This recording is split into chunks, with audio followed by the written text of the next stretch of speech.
Hi, this is Tim from Main Office. Welcome to our today's best practice series regarding applied format. After one of the latest best practice series that we had, the best practice regarding apply master in format, we had a number of inquiries regarding more details for the format and the format switch, and rather the questions regarding best practices on how can we do this general switching. So we can start with the general area of what is a format. So a format is in general the document itself. So the valuable size regarding its height and its width, and of course the proportion of the document. So in general we talk about two dimensions, the so-called width and the heights. And PowerPoint enables you by default to integrate any kind of number between 1 and 56 inches. That's like the minimum and the maximum of each of these proportions. And beside that, of course, the option to have one of the standard settings within the general choosing option. So we ask you in one of our blog articles eventually of what kind of format are you currently using. And there has been some interesting information, because if we compare, for example, the Europe and the United States, we see some similarities and some differences, especially when it comes to the modern state of the format, which is like the 16 to 9 format. We see both are frequently high using this kind of format. The reason for that might be quite easy, because you're of course following our blog and therefore you are a bit state of the art. But just as a general introduction and overview, as you can see, also the former default standard format by PowerPoint, the 4 to 3, is frequently used without areas. Some companies are also adopting their format to different, not standard formats, as I would call it, like the A4 here in Europe and the letter format. But in general, of course, it always depends on what type of communication goals you have, and there might be different options and different reasons to use different formats. In general, we do our presentations to be displayed on monitor, tablets and smartphones. As you know, smartphones of course may be coming up more in future because they're quite small, but monitors and tablets are frequently used. Also additionally, of course, we do have the beamer for keynotes, etc., or if we are on-site as a customer, and therefore there's a widescreen pretty much enabled. And third main important topic is of course a possible printout if it's required, and therefore we need to differentiate these different types of solutions. So modern displays, as we would say, mostly are frequently used with high resolutions like the high definition or the 4K, which is coming up. Even 8K is like the newest invention they have, but they have a standard ratio, a proportion like 16 to 9, 16 to 10, or 21 to 9, something like this will come up. Eventually, it's not really harmful for us because there are recommendations regarding a perfect setup. When it comes to printout, we have to different between two areas of the world, as you can see here. If we are talking about Europe, Asia, and Russia, maybe Africa, there's formally or more usage of the A4 format rather than especially in Northern America, where the letter format for printouts is frequently more used. So eventually, depending on the area where you are, you might want to think about these kinds of formats as well. What kind of best practices and recommendations do we provide for you in this session? So today we want to focus on what should be the general standard. Recommendation number 1, use widescreen, which is 16 to 9. It can be adaptive, 16 to 10, etc. if you have special requirements, but the general standard today is 16 to 9. Why is that?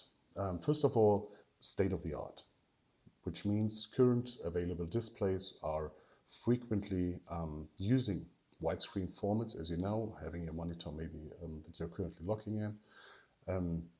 Therefore, strong recommendation regarding that high usage. It's also possible to use different formats, like 2 or 3, multiple for each purposes, and therefore the format switcher or the apply format in general can really help you enhancing that kind of content migration between different formats.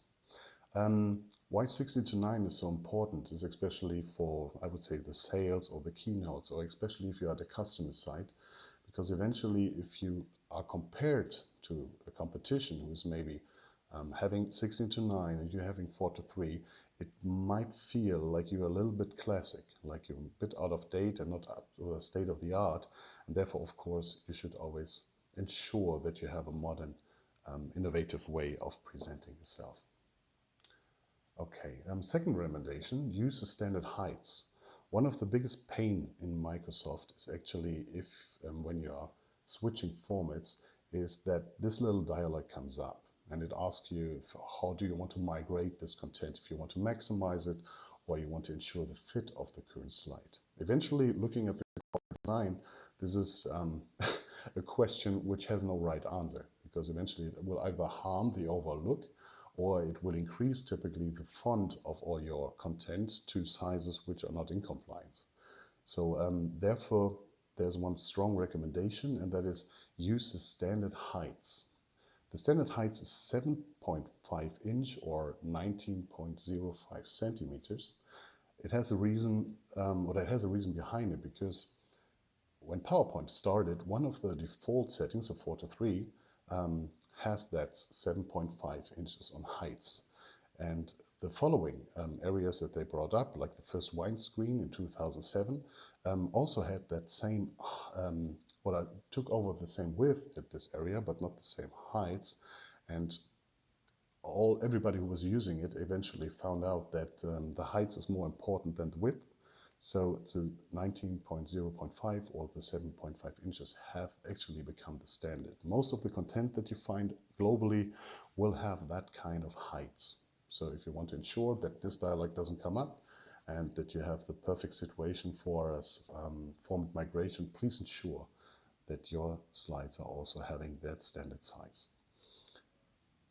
Don't fear, even if you're not having this size, a lot of customers actually are using individual parts. It's just no harm for the user in the end who has to migrate content and the manual effort that comes behind it. If you want to optimize this environment, please ensure that you are also using that standard heights. Third recommendation is never adjust the size of a document that you have. Always apply a template to this design. The reason for that is quite easily. As you can see in my little example picture, if you look at the Made in Office logo, it's stretched. It's like distorted regarding its position and its size. And this happens to design elements within the master. If you just change the size or the width of the template, mostly pictures, design features, etc. will get distorted and therefore don't have the view that you actually want to have. Then in general, of course, always a big tip, please use placeholders for your content if possible. Not necessary, but if you have the option to do that, as I've shown in the best practice regarding apply master and format, there's a lot of functionality within PowerPoint itself or even enhanced within Power that helps you to migrate content most perfectly between these two formats. If you are also using different formats, you will find out between 4 to 3 and 16 to 9, for example, you will suddenly gain 33% of more space for your content. So the place is just enabled or become bigger if you're using the same heights. If there's like an optional tip, if you want to ensure that both have the same content, you can think about having different sizes for the templates itself. For example, if the 4 to 3 master is using a title font of 32, then you can think about having maybe bigger one within the 16 to 9, just to ensure that the space that is available for both content slides can be used as they are. Next recommendation is avoid copy and paste to insert slide. So imagine you have a 4 to 3 presentation and you want to have a certain slide and copy it to a 16 to 9. My example will eventually show you how PowerPoint would do that. Because it just takes the content copies in the middle and integrates the additional layout maybe, and with all the formation issues that are occurring. So if you're having something like that, please upload the content in 4.3 first to the Empower library, because there's enhanced functionality which would eventually ensure that types of the content will be adapted to the current corporate design, but also due to the format switch can be integrated much better into your current presentation, the new format. So just a little hint, tips and tricks. Don't do copy and paste in PowerPoint. Get it into the Empower library and then paste it into your new format presentation. This will also automatically be enhanced. Sixth recommendation, if you want to ensure that certain points or a certain element of your presentation will not be switched or transformed in a certain way to fit into a new format, maybe they get a little bit longer in the width, or the heights might be adjusted, you can lock the aspect ratio. So the aspect ratio will always automatically prevent this elements to be automatically transformed in any way, and it will stay as it is from the proportion. And it can be quite useful, especially for, I would say, little icons that you might use.